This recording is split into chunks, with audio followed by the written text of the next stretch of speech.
you raise your hand, please? Do you solemnly swear the testimony you're about to give in the matter now pending should be the truth, the whole truth, and nothing but the truth? Yes, ma'am. Would you please state your full name? And Jeffrey Edward Epstein, and my residence address is 6100 Red Hook Boulevard in Virgin Islands. Do you maintain any other residences presently? I have vacation homes in New Mexico, Palm Beach, New York, and Paris. Have you ever been convicted of a crime? Yes. What was the crime of which you were convicted? Two counts. One, soliciting prostitution and procuring a minor for prostitution. Are coming on the air with breaking news. Sources telling ABC News that Jeffrey Epstein has died. Jeffrey Epstein was an accused sex trafficker and abuser of children. He was connected to some of the richest and most influential people in the world.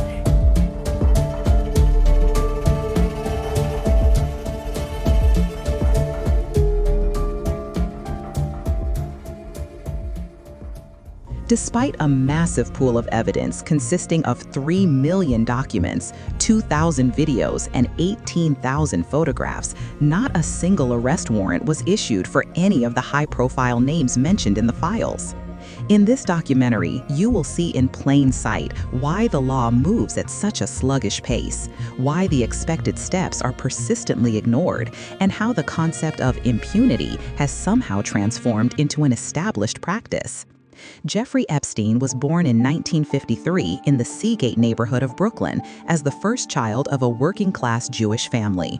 His mother worked as a school aide, while his father worked as a groundskeeper for the city of New York. Little Jeffrey began playing the accordion at a very young age. His talent reached such a level that at just 5 years old, he performed on a massive stage at Carnegie Hall. His mother's ambitious attitude towards this success even made the local newspapers. According to reports, his mother made him play The Flight of the Bumblebee exactly 100 times a day. During his school years, he drew a promising profile with his brilliant mind. Even at that age, he let his commercial intelligence speak for itself. He started earning his own money by tutoring his friends in math and physics. In 1969, thanks to his outstanding success, Epstein graduated from high school 2 years early. First, he entered Cooper Union, then he transferred to New York University. However, in 1974, he dropped out of school without leaving a degree behind. The next stop for this young man, who was only 21, was quite surprising. The Dalton School, one of New York's most prestigious educational institutions. Despite having no pedagogical training or a university degree, Epstein started working as a physics and math teacher in the school's high school division. He wandered the hallways looking more like an extra than a teacher, wearing a fur coat, gold chains, and an open-chested shirt. The students watched this unusual sight before them with complete astonishment. Although Dalton was a haven for the children of artists and intellectuals in those years, it underwent a harsh transformation under the management of its new headmaster, Donald Barr. The name Donald Barr is critical. He is a former intelligence officer and the father of William Barr, who would later take the seat of the U.S. Attorney General. Known for his strict discipline, Barr acted strangely flexible when it came to selecting teachers. So much so that, disregarding the rules, he hired the uncredentialed Epstein to join his staff. The darkest coincidence of all was hidden in a science fiction novel written by Barr. The novel describes a planet ruled by oligarchs who, bored with absolute power, engage in immoral acts and use children as slaves. It was almost as if Barr had already written the script for the terrifying empire this young teacher he hired would establish years later. At school, Epstein continued to push the boundaries. He was the only teacher attending parties where students were drinking. His excessive interest in female students did not go unnoticed. Although some students whispered this to the administration, not a single official complaint was ever recorded. This man, struggling with dyslexia so severe he misspelled his own name on the board, somehow managed to infiltrate the world of the elites in a way no one could understand. The year was 1976. A parent invited Epstein to an event at an art gallery. Epstein was reluctant at first, but eventually decided to go.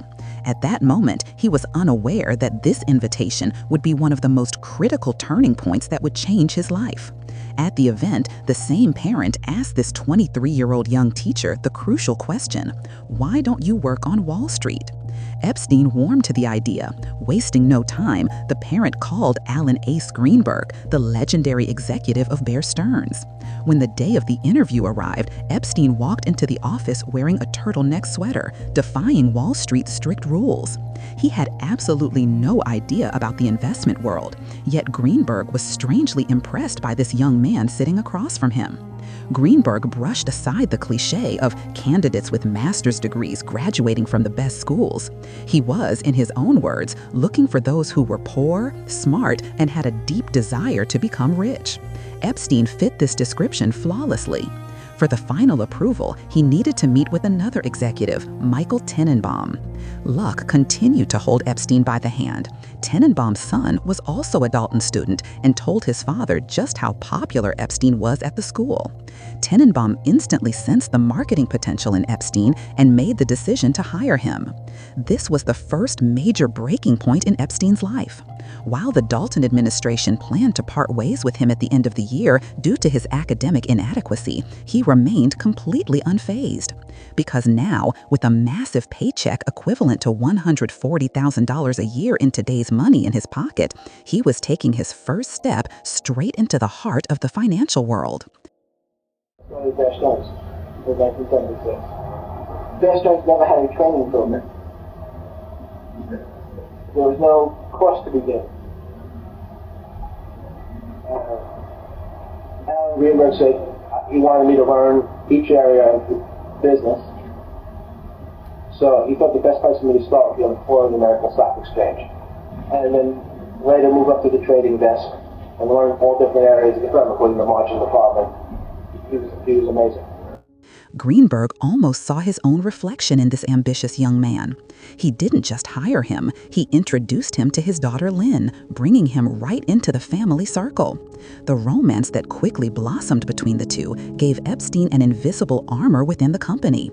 He was no longer just an employee, he was the boss's protected future son-in-law candidate. However, in late 1976, the first shadow fell upon this bright picture. A phone call from the personnel department revealed the massive lie on Epstein's resume. His claim of having 2 separate university degrees was completely unfounded. When his supervisor Tenenbaum called him into his office and said, "You lied about your education," an unexpectedly cold-blooded response came from Epstein. "Yes, I know." Tenenbaum was practically mesmerized by this seemingly honest arrogance. Epstein's talent for manipulation turned his guilt into a sense of admiration. His defense, "I knew no one would give me a chance without a degree," opened another door entirely in Tenenbaum's mind. That was exactly where the breaking point occurred. Tenenbaum, who had also risen through the ranks thanks to second chances offered to him over the years, saw his own past in this young man before him. This emotional partnership covered up a professional mistake, and Tenenbaum agreed to give Epstein that fatal second chance. This was the first rehearsal of the dark model Epstein would apply throughout his life. Get caught, manipulate, escape punishment, and continue even stronger. This model also became the biggest explanation for why he was never caught while running the massive human trafficking network he would later build in plain sight. For Epstein, who had just dodged a bullet, there was no limit to his rise anymore. In 1980, at just 27 years old, he claimed to be one of the youngest partners in the history of Bear Stearns. He was earning more than $800,000 a year in today's money. That same summer, Cosmopolitan magazine named him Bachelor of the Month. While the magazine described him as a dynamo who only spoke to millionaires, it didn't hesitate to share his work address with its readers. Jeffrey Epstein had now become a shining, dangerous, and mysterious figure in the world of the elites. For Epstein, climbing the corporate ladder was no longer enough. He began to use the system's resources as his own personal wealth. In 1980, he flew to a conference in the Caribbean on the Bear Stearns budget. While there, he spent $10,000 on jewelry and clothing for his girlfriend and billed it to the company without hesitation. Even though the accounting department noticed this irregularity and reported it to General Manager Greenberg, Epstein was once again protected by an invisible hand. There were absolutely no consequences. However, this was just the tip of the iceberg. Shortly after, even darker irregularities came to light. It turned out that Epstein gave his girlfriend early access to company shares about to go public and illegally loaned thousands of dollars to a friend. Around the same time, the U.S. Securities and Exchange Commission knocked on Epstein's door on suspicion of insider trading. Yet Epstein utilized his mastery at concealing crimes and managed to slip out of this investigation as smoothly as pulling a hair out of butter. By early 1981, the circle began to close in. Bear Stearns management cornered Epstein and interrogated him about the irregular loans and stock manipulations. Epstein denied all the accusations with his usual cold-bloodedness.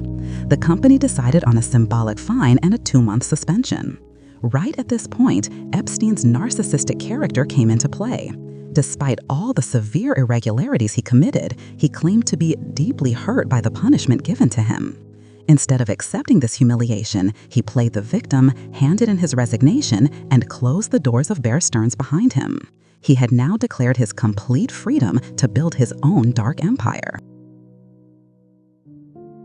The Bear Stearns chapter was closed, but Epstein had absolutely no intention of breaking away from the glittering world of Wall Street. Strangely enough, instead of avoiding him, his former colleagues continued to open their doors to him. But this time, the path stretched from New York to London, and from there into the dark labyrinths of the Middle East. Nick Leese and his father, Douglas Leese, whom he met through his girlfriend Paula Heil, a former Miss Indiana, pushed Epstein's destiny out of the financial world and right into the center of international operations. The real name connecting Douglas Leese and Jeffrey Epstein was one of the world's most dangerous figures, Adnan Khashoggi. Princess Diana's lover Dodi was also Khashoggi's nephew. He was also the cousin of the murdered journalist Jamal Khashoggi. A baron in the world of arms smuggling and money laundering, Khashoggi played the leading role in the Iran-Contra scandal that shook American history at the time.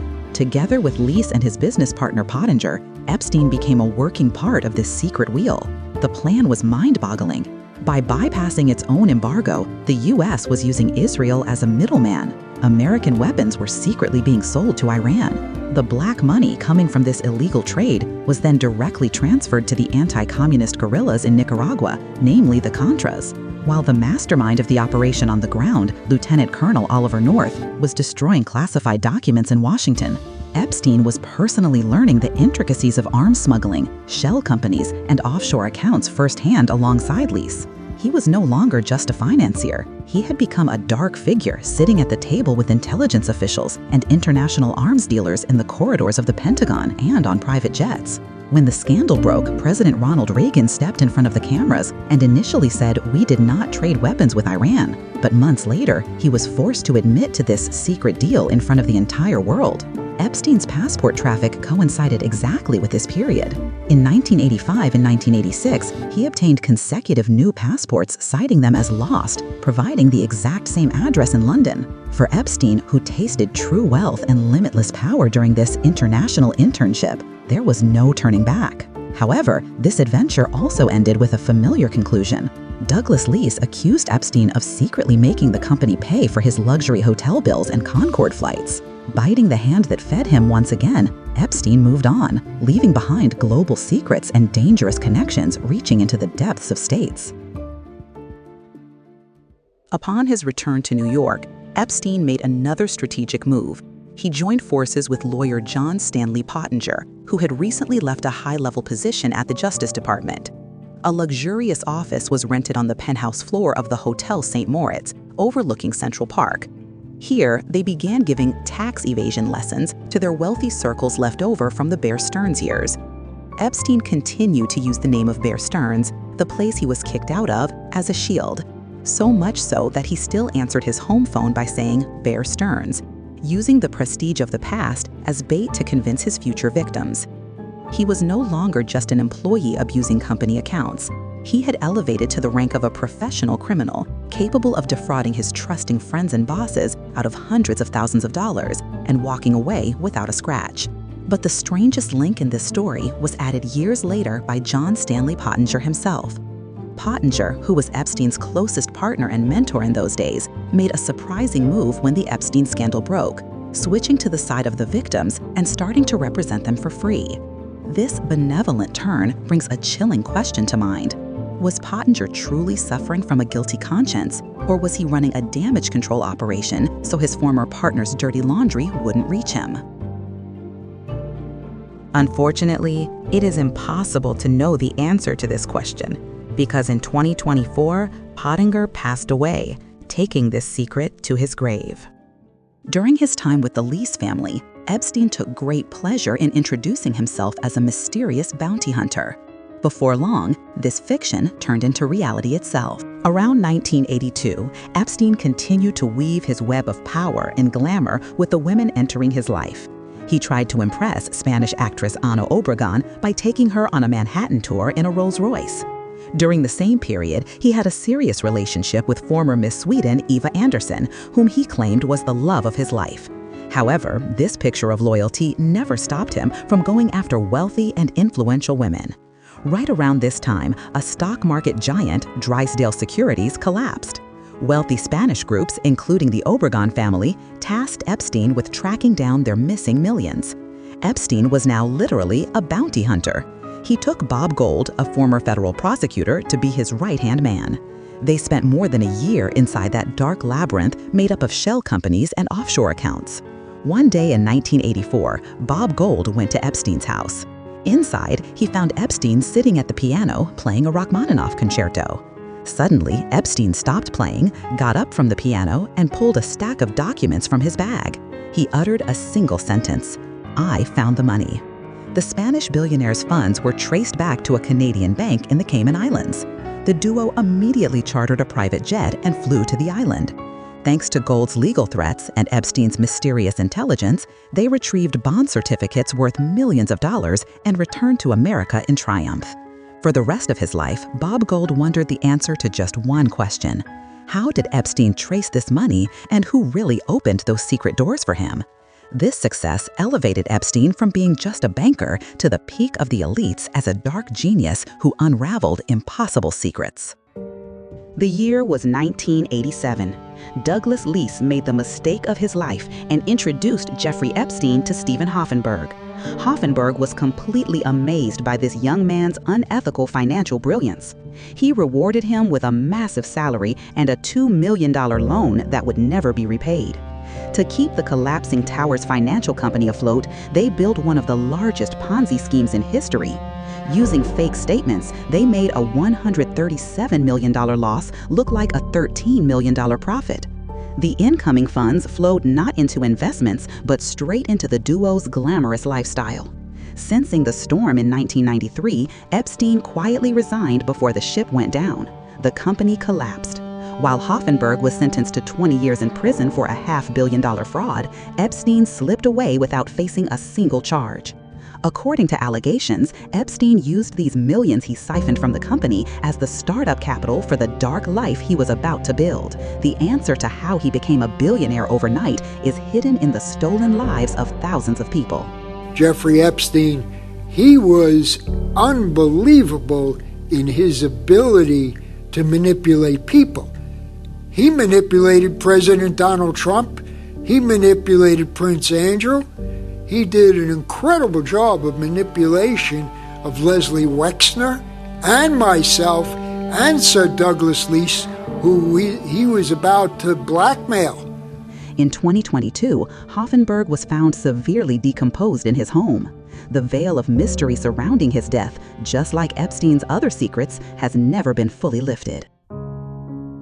Epstein selected his clients from people who couldn't legally explain the source of their wealth.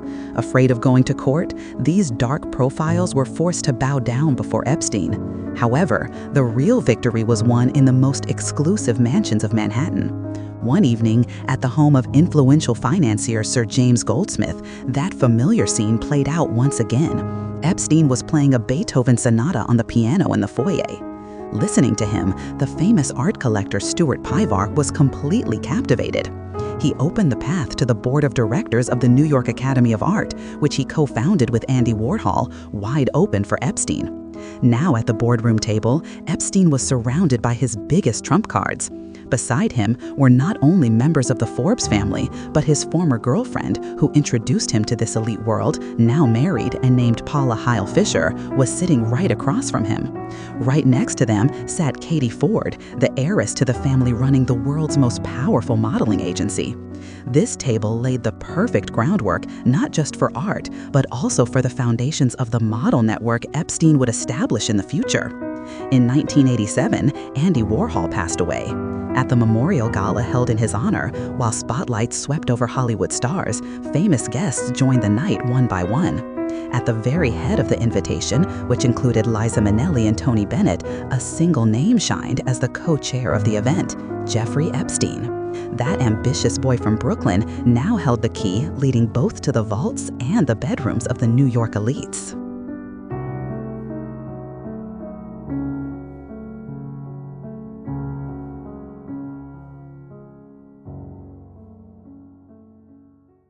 The late 1980s, a plane gliding through the Florida skies transported Epstein's destiny from ordinary millionairedom into an empire with properties, islands, and jets. On this flight, Epstein bumped into Robert Meister, a close friend of Les Wexner. Through Meister's referral, contact was established with Wexner. First, Wexner sent his advisor, Harold Levin, to New York to meet with Epstein. As soon as the meeting ended, Levin called Wexner from the first payphone he could find. He told him that Epstein didn't inspire any trust in him whatsoever. However, Wexner didn't just ignore this vital warning. About a year later, he hired Epstein as Levin's direct boss. With a masterful maneuver, Epstein accused Levin of theft, eliminated him, and won the billionaire's unshakable trust. Before long, Wexner granted Epstein an unprecedented power of attorney to manage all his financial assets. The key to a multi-billion-dollar fortune was now entirely in Epstein's hands. He even drafted Wexner's own prenuptial agreement. I knew the young women I knew, and I knew what kind of clothes they bought, so I thought I would just buy clothes like I thought they would buy, and then they did. Now, as I got older, still focusing on young women, I had to pay attention to what young women were buying. And all the women I know wear underwear most of the time. All of the women I know would like to wear lingerie all of the time. Wexner turned Victoria's Secret into a global brand in a short time.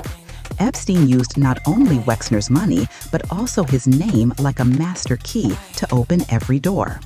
He approached young women by introducing himself as a talent scout for Victoria's Secret. Despite countless complaints about him, Wexner kept protecting him. With the unlimited authority he acquired, Epstein's wealth began to multiply at a mind-boggling pace. He now started taking whatever he felt he deserved from Wexner's accounts, amounts measured in tens of millions of dollars. Successive brands were then created. Global expansion took place. He started appearing alongside businessmen and politicians he worked with at fashion shows. Epstein's expenses could no longer be controlled. He took the second largest mansion in Ohio straight from Wexner's hands. Beyond this 23-room mansion, he also bought his famous, massive townhouse in Manhattan from Wexner for just $10. He bought the Boeing 727 plane, which would be named the Lolita Express during the same period. He also purchased a $2.5 million mansion right next to Donald Trump's Mar-a-Lago estate. Pottinger's mansion was also within walking distance. He and Trump were like best friends at the time. They were seen side by side in casinos and at parties where model girls showed up.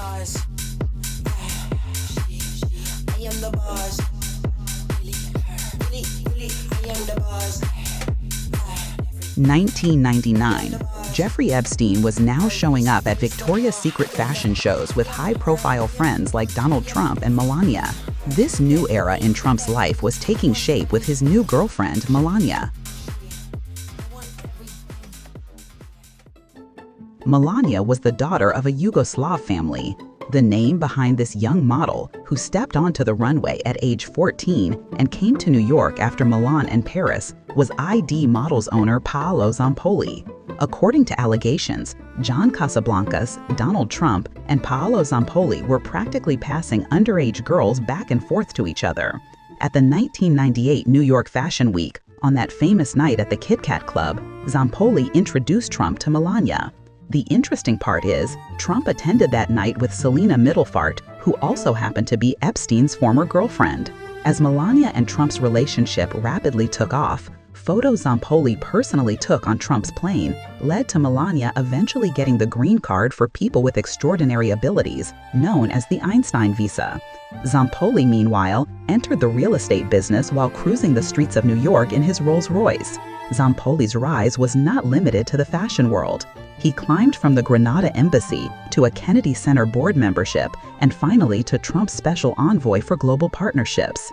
At Trump's presidential dinner, he sat in the front row at the same table with Melania and Donald Trump. He also became one of the most passionate supporters of Ghislaine Maxwell's infamous Terramar project. He was now posing in the same frame as the world's leading figures. Even today, the traces of those old networks with Melania haven't been erased. Melania's intimate encounters with Zampoli after presiding over the United Nations Security Council on behalf of Trump did not escape the cameras. He tightened his ties with Jeffrey Epstein even further, so much so that he built a life with a Brazilian model, Amanda Ungaro, who traveled to Epstein's island countless times when she was just 16 years old. Yet behind this glittering showcase hid tragedy and violence. The couple Zampoli and Ungaro separated in 2018 amid allegations of drugs and violence.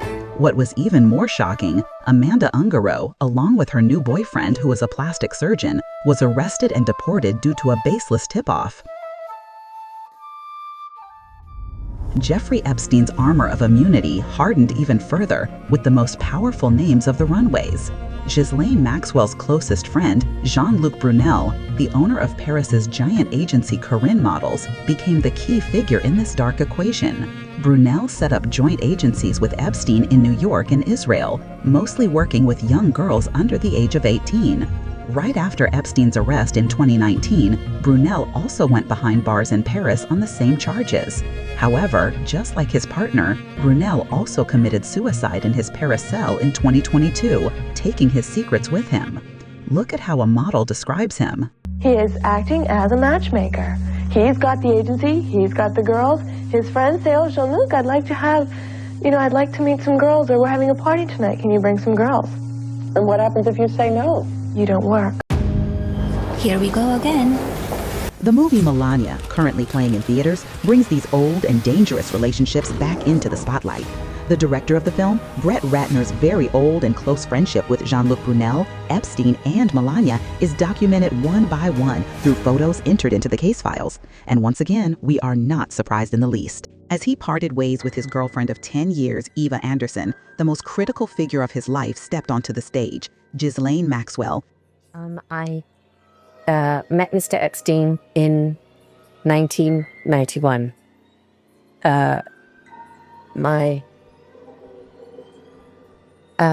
I'd never heard of him or met him before, and no one in my family had ever either. My father never met him, and I'll explain why that is the case.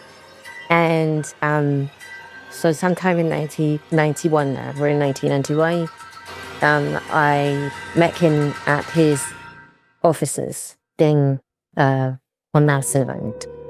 And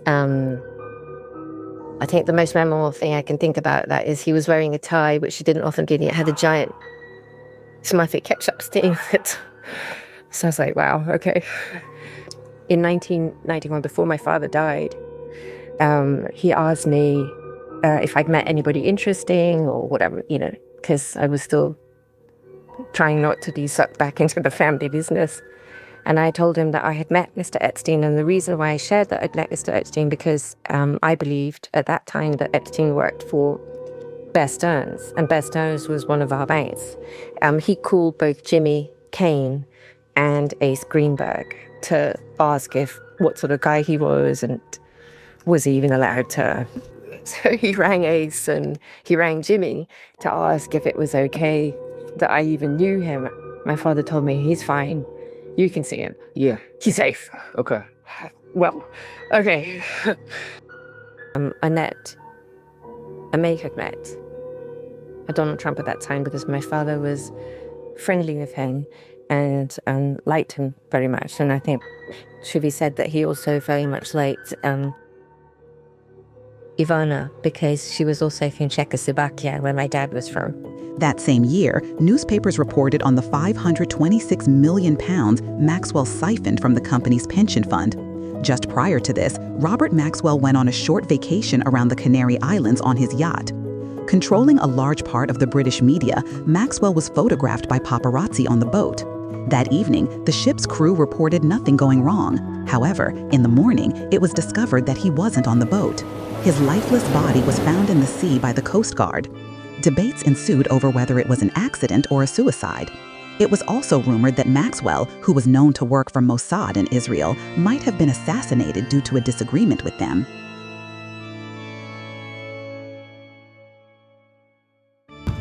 I also want to take this opportunity to thank all the many hundreds of people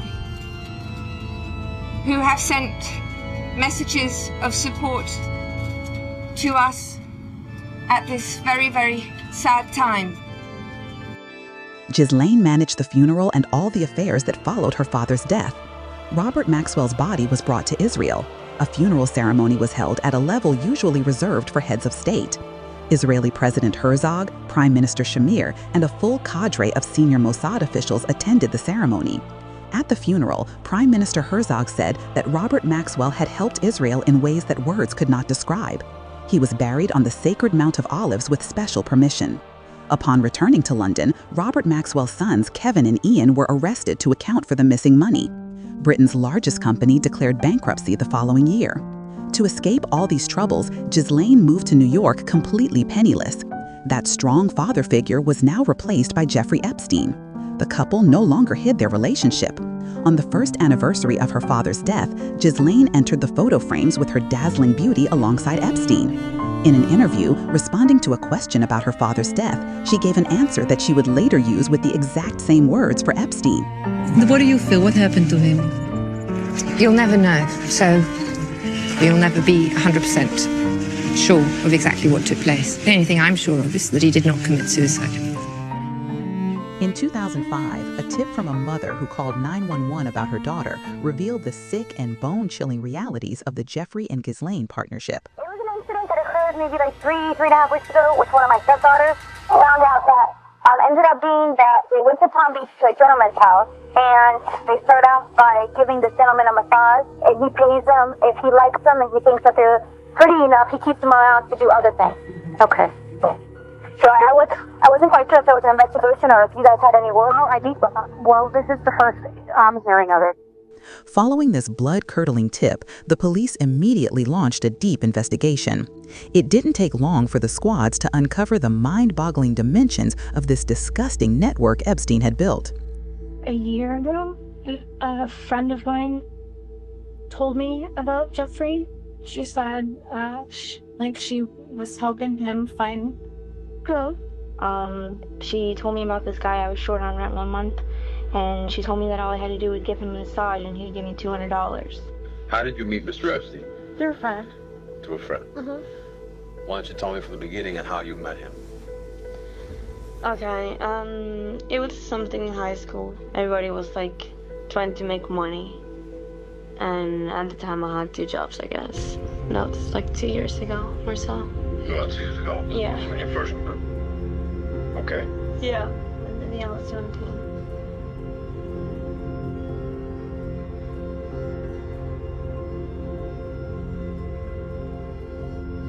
Did Jeff know anybody's real true age, or he didn't care? I don't think he cared. He told me the younger the better. He asked me to take my shirt off, so I took my shirt off. Okay, so were you in bra or were you topless? I ended up being topless, yeah. And he started getting a little excited about it, and he started touching himself. During the massage, did he ask you to remove your pants, or? Yeah. It's kind of like a back, I don't know, it's not a front door, but I have to go through a gate, and then there's a side door by the kitchen. Okay, so you go into the kitchen? Yeah. All right. Do you meet someone at the kitchen, or? I don't remember. There was a girl that I met, and she's his assistant or whatever, so I met her. I met her a few times. That's it. And then she would take me out to like the room where he has like the massage table and everything like that. Okay. What else happened when you were providing the massage?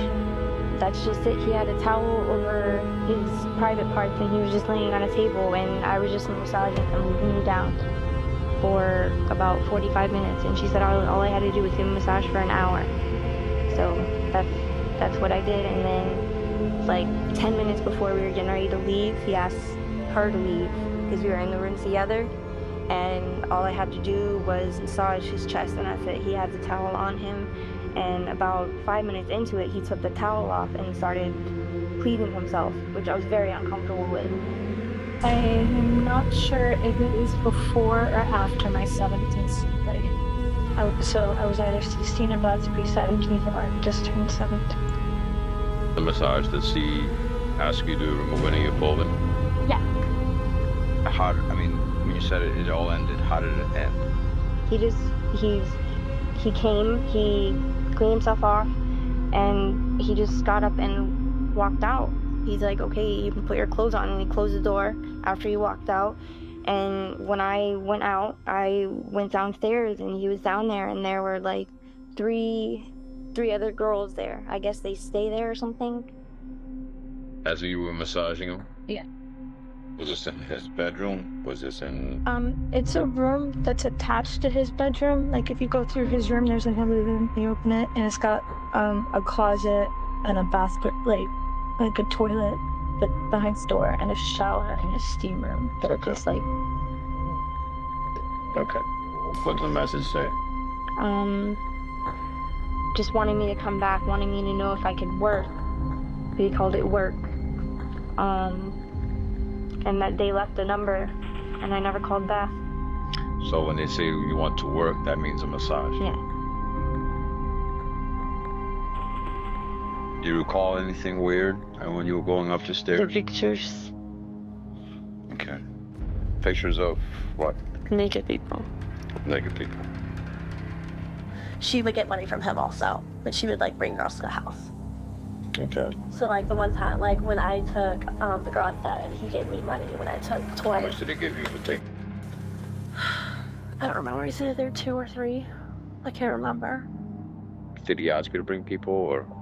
Well, he's like, yeah, if you have any friends who want to do it, you know, like if I can or whatever, because I was working 2 jobs at the time, so. The whole situation was odd. When we first pulled up, before we even got out of the car, she said, don't say anything, don't speak unless you're spoken to. There was pictures, there were pencil drawings of naked people. I don't know, that's all that looked really weird. You have my address, circle the new address. I was still on my parents, and oh Lord. He said, something gonna happen to me? No. No, I just, like I said, you're not in any trouble whatsoever. I just wanted to talk to you. No, I'm just as scared that he's gonna know. What are you scared of?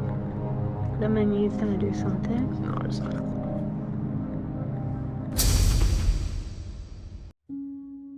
The police identified victims whose ages ranged from 13 to 16, numbering up to 40. Alongside phone logbooks revealing the massage appointments of young girls, flight records containing the names of people traveling on Epstein's private plane, known as the Lolita Express, were seized. By the year 2006, law enforcement forces had amassed a large amount of evidence. But his extraordinary wealth and sphere of influence allowed him to evade charges that should have condemned him to life in prison. In a shocking decision, the Attorney General's office agreed to exempt Epstein from federal charges. Prosecutors and Epstein's lawyers agreed that if he pleaded guilty to a minor charge, like soliciting prostitution from a minor, Epstein would only serve 13 months in prison. However, this was not a regular execution process. Although technically an inmate of the Palm Beach jail, he essentially used day only to sleep. Every day, he walked out of the jail with a 12-hour work release, went to his office, and continued to hold entirely unsupervised meetings with women during these hours. He paid the overtime wages of the guards accompanying him straight out of his own pocket. Are you released from jail at some time? Do you have to report back to jail on a daily basis? Yes, I report back to jail at 8 p.m. Every single day? Yes, sir. And is it 7 days a week that you're out on work release? No, sir. How many days a week are you out on work release? 6. And of those 6 days, how many hours per day are you out on work release? 12. For many, the most infuriating part of this scandal was that dark deal struck with the U.S. Attorney for the Southern District of Florida. Federal prosecutors provided an armor of immunity, granting forever exemption from prosecution not only to Epstein, but to 4 accomplices named in the file, and even to all potential co-conspirators yet to be identified. Making matters worse, the prosecutors did not notify the victims about this secret deal. The voices of the victims were once again drowned out in the deafening silence of the system. Years later, Alexander Acosta, the U.S. attorney at the time, confessed the chilling reason behind this blood-curdling privilege. According to Acosta's claim, Epstein belonged to the intelligence world. The matter far exceeded his jurisdiction, and his superiors gave him a clear order to back off. All these events in Florida went down in history as proof of how justice bowed down to the forces in the shadows, and how a criminal could continue his operations even though the authorities knew everything and arrested him. As Epstein walked out of prison after 13 months and headed home, his lawyer gave a statement to the press. Jeffrey's just happy that this is over and he's ready to move on to the next portion of his life. The traffic of young girls to the island continued at full speed. The island's completely isolated nature from the outside world offered a flawless world for a billionaire who wanted to get away with his actions. Here, Epstein threw massive parties with the important names around him. Thanks to the absolute silence and high-security protective shield the island provided, nobody had the slightest idea about what was going on inside. I realize what I am. I'm very comfortable in my own skin. I'm not a helicopter pilot. What I'm really free to do is I'm free to follow my own personality.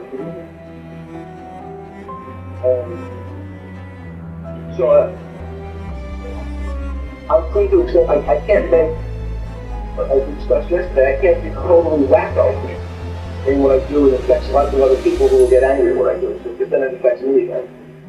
But on my own island, or on my own ranch, I can think the thoughts I want to think. I can do the work I want to do, and I'm free to explore as I see fit. Epstein no longer appeared before us merely as a convict, but wearing the mask of a respected investor, standing at the center of politicians, businessmen, academics, and acting as a patron of scientific projects. The women who gained immunity alongside him thanks to that dark legal deal continued to surround him like a loyal circle. One of these names was Nadia Marchenko. Falling into Epstein's web while still just a child, Nadia eventually got her pilot's license and turned into one of his most trusted private pilots. The traces of the sick order and twisted relationships on the island showed themselves entirely in the seized visual documents. In a video recording of a dancing girl whose face cannot be seen, a paternity test kit resting on Epstein's desk catches the eye. This small detail offers a blood-curdling clue about what was happening in that isolated world. Another document that emerged among the files was an ultrasound image belonging to Yana Bogomolova. It turned out the father of this baby was David Stern, Prince Andrew's advisor. The most chilling part is that David and Yana wanted Epstein to be the godfather of this unborn baby. This request proved once again just how deeply the perverted ecosystem Epstein built had penetrated.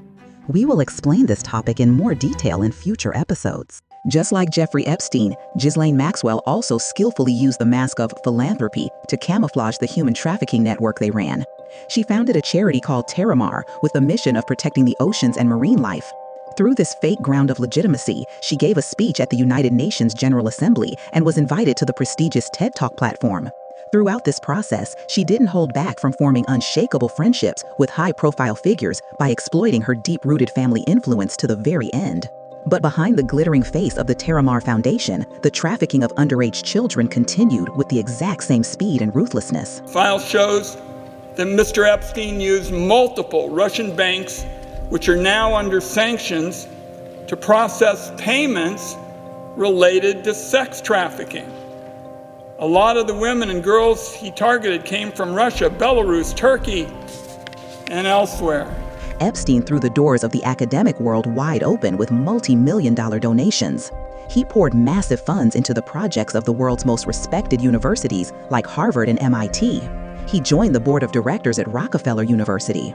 A private office was allocated to him at Harvard, and he gained access to all of the university's R&D projects. This academic legitimacy turned the guest list on his island into a fairground of brilliant minds. From Martin Nowak to Noam Chomsky and even Stephen Hawking, the world's most important scientists were hosted on this sinister island. It wasn't just academia. Names from the worlds of politics and business also got caught in this web. Figures like Steve Bannon, Hyatt CEO Tom Pritzker, billionaire Leon Black, and Harvard professor Steven Pinker were among the island's guests. Virginia Giuffre became one of the most symbolic and key victims of this dark trafficking network. As a young girl working at the Mar-a-Lago club owned by Donald Trump, she caught the radar of Ghislaine Maxwell and received that so-called job offer that would darken her life. As soon as Virginia stepped into the job, Ghislaine began training her systematically. Ghislaine programmed Virginia almost like a mechanical entity, ready to keep Jeffrey Epstein happy at any moment, particularly in sexual matters. Ghislaine personally provided these traumatic trainings herself. Meanwhile, Jeffrey wasn't standing idle either.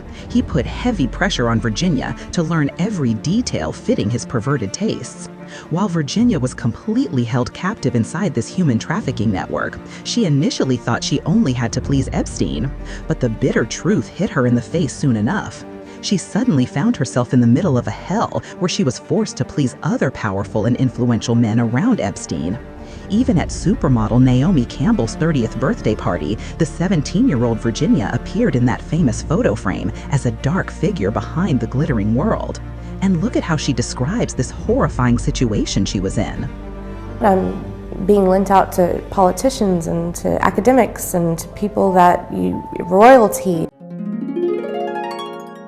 Is it very difficult for you to meet a girl and to ask for a telephone number, for example, and know that that person perhaps is terrified of all the press attention that you get? Yes, I think to a certain extent they probably are. But if you remember, I didn't get your telephone number. This nickname that you have. I'm listening. Which nickname? I feel a bit embarrassed. Randy Andy. I'll tell you exactly where that originated from. My second day at public school. You were 14, 15 years old? I'm afraid so. And I was unfortunately caught going through a door in the girls' house saying hello to somebody. And it stuck. Not many people use it nowadays, but I don't think that it actually fits today anyway.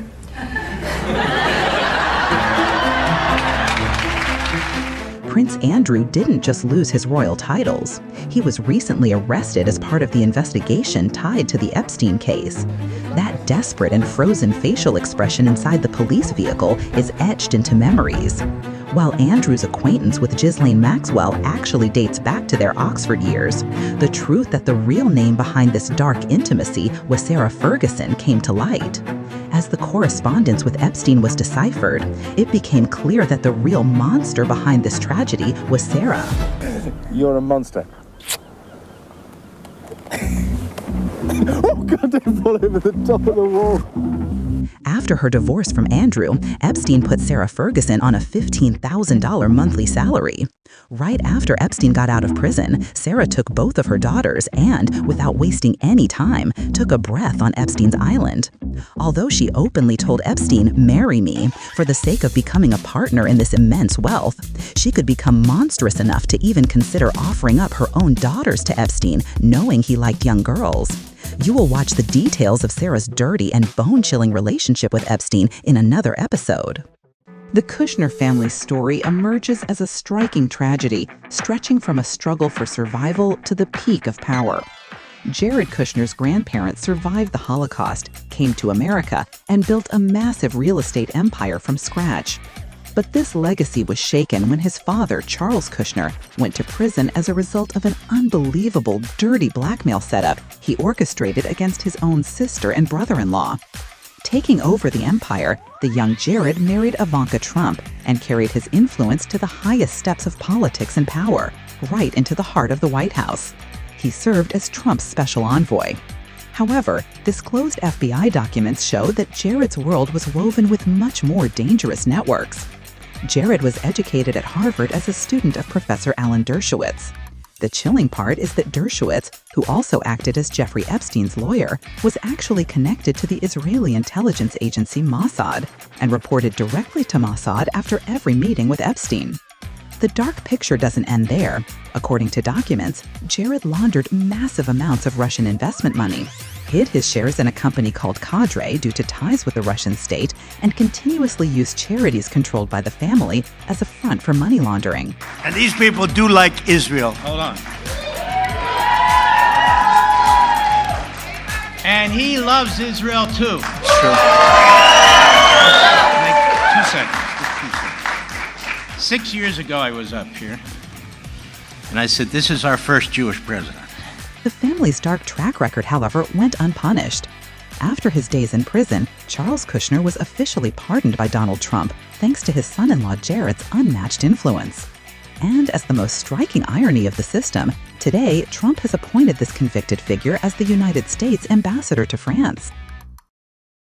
The year was 2008. Just before the arrest warrant against him was issued, Jeffrey Epstein returned from Israel on his private jet. This return was far from being a simple coincidence, because Israel was always right at the center of his dark activities and deep connections. Right around this time, a new alliance was born in the shadows of the tech world. LinkedIn founder Reid Hoffman introduced Epstein to Peter Thiel, the founder of the data analysis giant Palantir. Since its inception, Palantir was an entity standing shoulder to shoulder with Israeli intelligence. Epstein's obsessive interest in this technology was laid completely bare in an audio recording. In a meeting with former Israeli Prime Minister Ehud Barak, he spoke excitedly about this massive data company. However, due to his dyslexia, he couldn't even correctly pronounce the name of Palantir, the company he was going to invest $40 million into. However, here's a company called Palantir. P-A-L-L-E-N T-I-E-R. Palantir is Peter Thiel's company. And look out, Andreessen. It's called Andreessen Horowitz. Andreessen Horowitz, that's what they pay Larry $1 million a year. Just to advise them. They are the biggest venture capital people in Silicon Valley. These are the smart boys. This company, whose name Epstein couldn't even pronounce properly, was actually building the world's most advanced and dangerous digital surveillance network. By analyzing massive amounts of complex data in seconds, Palantir turns every step people take and every connection they make into a flawless digital map. This is not just a commercial software. It operates as the digital brain for the most classified operations of the United States Department of Defense, the FBI, and the CIA. This system offers the state not only information, but also a lethal precision capability. So much so that these ruthless data algorithms are behind the most shocking and costly attacks carried out against Iran. Those flawless pinpoint operations targeting Iran's top figures and high-ranking commanders were managed not by traditional human intelligence, but directly by the technological surveillance network guided by Palantir. Data has now turned into a digital weapon that never misses its target. After years of deafening silence, the FBI and prosecutors finally took action, tearing Epstein away from his supposedly untouchable world and arresting him. But the handcuffs placed on his wrists did not lessen the horror of the truth, because this ruthless child trafficking network was breathing right beside us in the immediate shadow of glittering lives and was far more massive than we thought. William Sweeney from the FBI New York field office slaps the bitter picture of those stolen lives right in our faces in all its nakedness. Preserving the innocence of children is one of the most important responsibilities we carry as adults. Purposely failing children in any way is not an option. And yet there are some in society who have chosen to blatantly disregard this responsibility, using whatever means they have at their disposal to lure children into a life which they should never have been exposed. As we allege today, Jeffrey Epstein is one of those people. Those who have been victimized by child sexual predators are frequently haunted by memories of these crimes well into their adulthood, often for the rest of their lives. They bear the burden of someone else's criminal behavior. Victims of child sex trafficking come from all walks of life. They are our neighbors, our students, young adults looking for help, vulnerable foster children. The list goes on and on and on.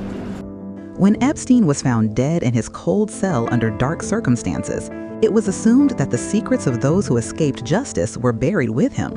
However, the left-behind flight logs and court documents continue to shout the names of hundreds of accomplices from out of the darkness. So why has not a single legal action been taken to date against any of those respected elites whose names shine clearly in these files? Why does the sword of justice suddenly become blind and deaf when it comes to the other power holders of this disgusting network? Republican Kentucky Representative Thomas Massie puts this rotten silence of the system into words. If you went to the island where women were raped to have a vacation with a known sex offender and nobody knew about it except your billionaire friends until now, and now you're embarrassed, I'm sorry. The question is, are the allegations true or not? And the way you determine that is you have an investigation and you have a trial. And that's how you get to the truth in this country. And all of those steps have been truncated because these are rich and powerful men. Because these are rich and powerful men. Because these are rich and powerful men.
Every red dot on that map is at least one unique IP address of individuals downloading, sharing, distributing child abuse and rape images under the age of 12.